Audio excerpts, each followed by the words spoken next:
Momentaneamente le polemiche scoppiate attorno ai funerali di Papa Benedetto XVI sembra si siano placate, però credo purtroppo che riprenderanno e anche abbastanza presto, perché fa troppo comodo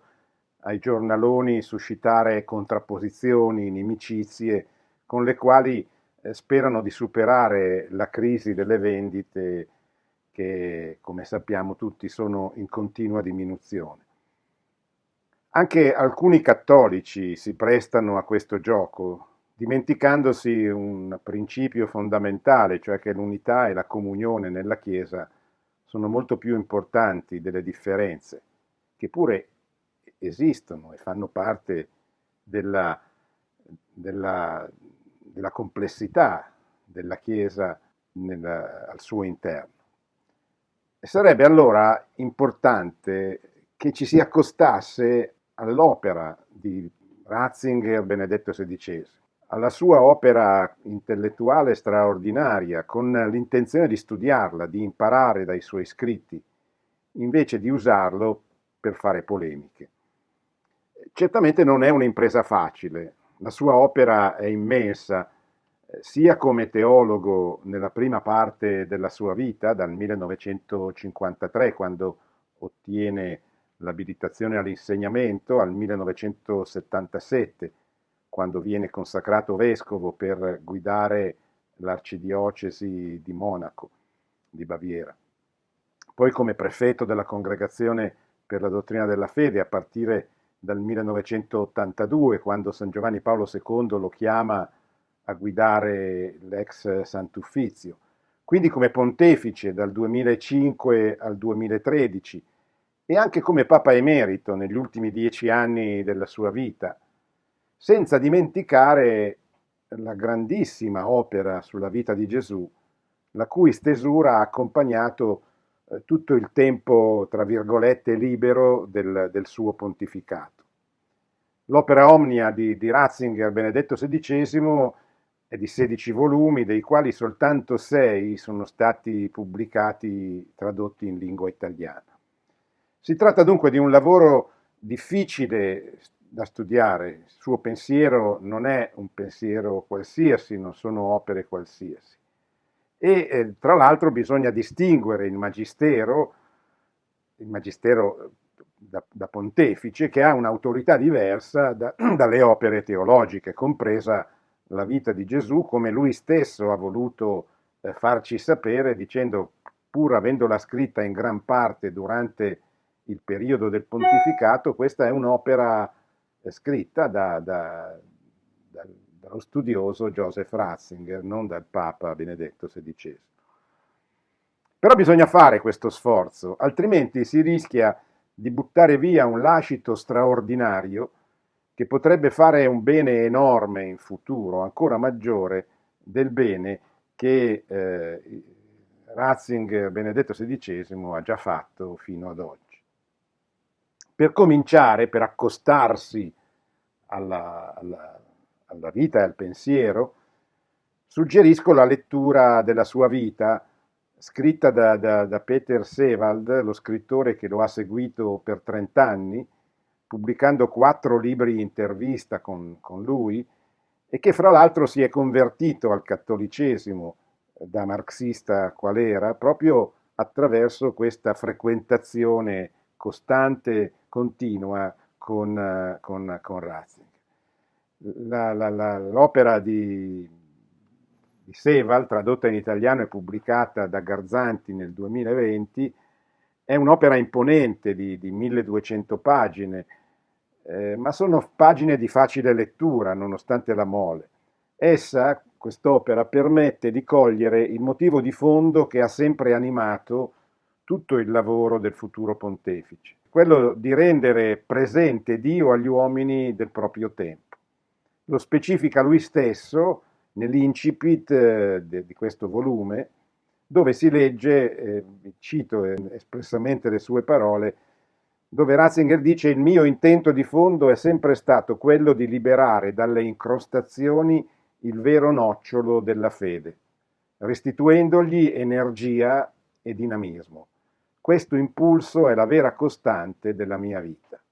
Poi ci sono i grandi testi che hanno contrassegnato la sua vita, a cominciare da quella introduzione al cristianesimo pubblicata nel 1968 e continuamente rieditata dalla casa editrice Querignana fino ad oggi. L'ultima edizione è del 2021. Si tratta di un testo diventato un classico della teologia, frutto delle sue lezioni all'Università di Tubinga, dove lui ha voluto proprio presentare Cristo all'uomo contemporaneo, senza rinunciare a tutte le sue prerogative, cioè le prerogative di Gesù, a cominciare dall'essere il figlio di Dio e Dio lui stesso,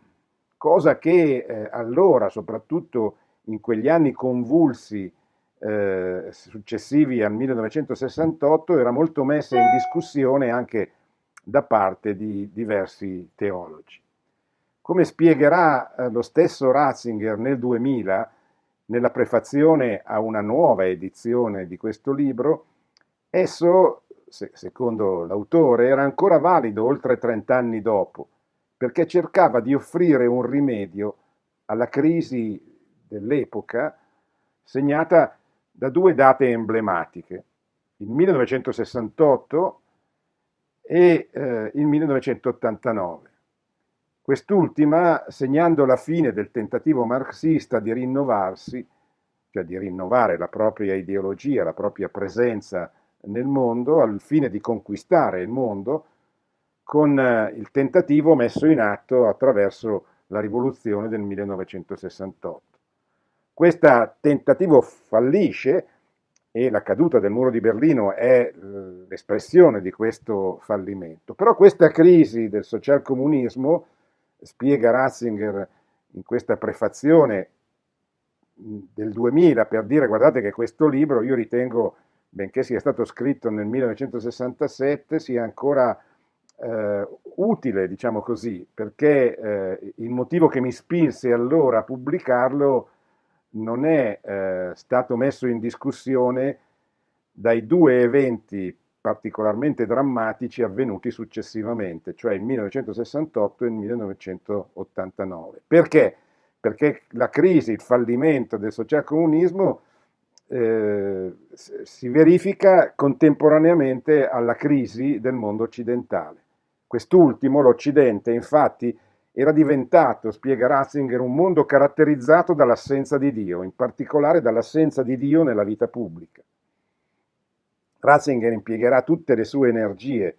per cercare di riportare Dio nel cuore della società occidentale, anche dopo la fine delle ideologie, mostrando la ragionevolezza della fede cristiana, che è una caratteristica del suo pensiero, e facendo di tutto perché la Chiesa superasse la crisi che si era venuta manifestando negli anni del post-concilio,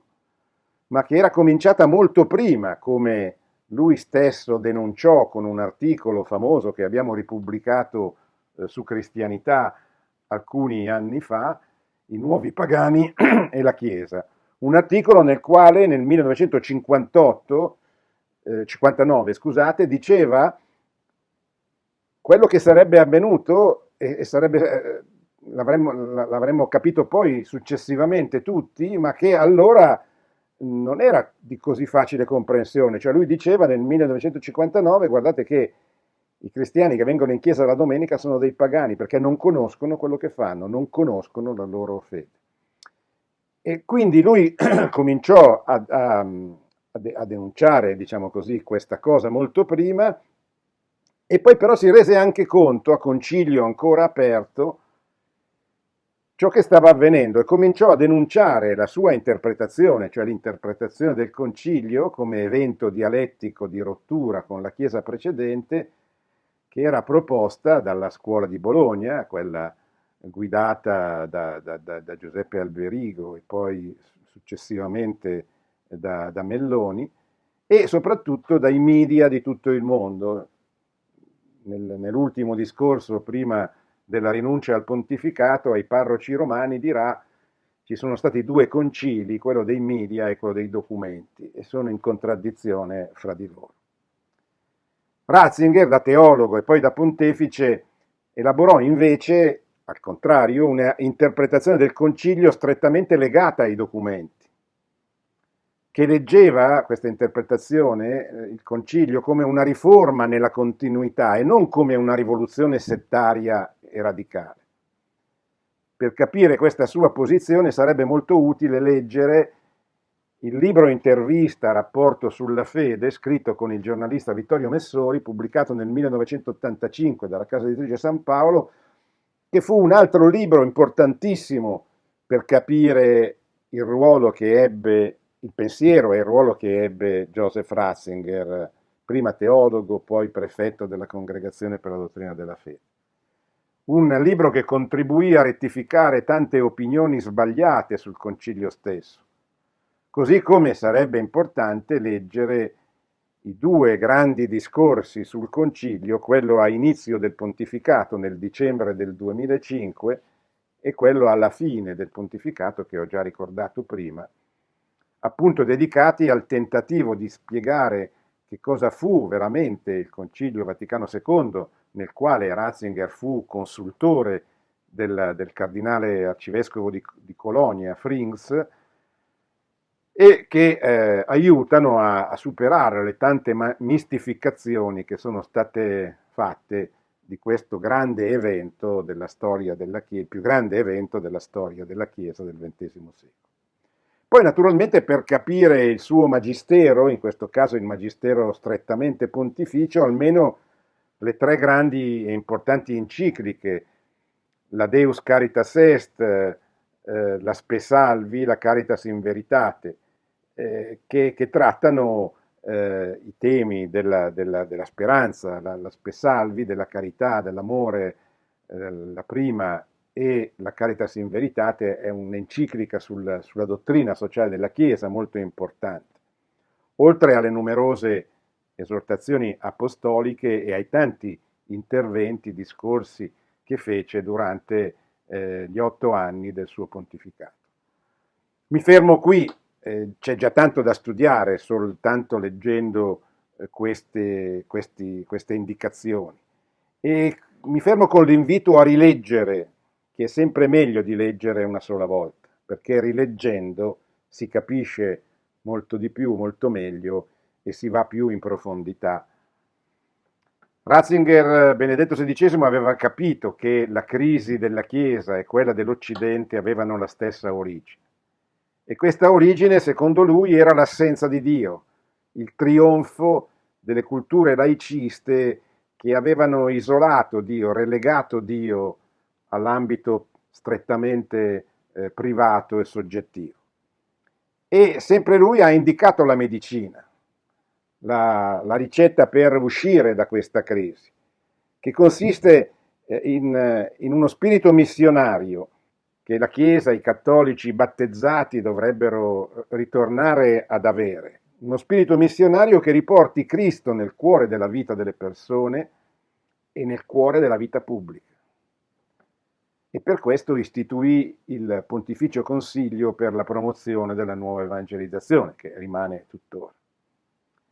La crisi della Chiesa sono le chiese vuote, il fatto che le persone non credono più in niente che sia nobile e definitivo e che questa crisi abbia intaccato anche molti cristiani. E il fatto che anche i cristiani subiscano, siano stati impregnati e sottomessi a una cultura dominata dal relativismo. Questa situazione, diceva Ratzinger, non si supera con il progressismo o con l'immobilismo, ma si supera superando, cioè vincendo questi due errori. E perché? Perché il progressismo assomiglia a una sorta di eutanasia del cattolicesimo, perché teorizza la scomparsa degli aspetti più significativi della fede, mentre l'immobilismo consiste nel non voler vedere il problema. Spetta a noi invece studiarlo per mettere in pratica la sua lezione invece di sollevare polemiche. Buona settimana a tutti.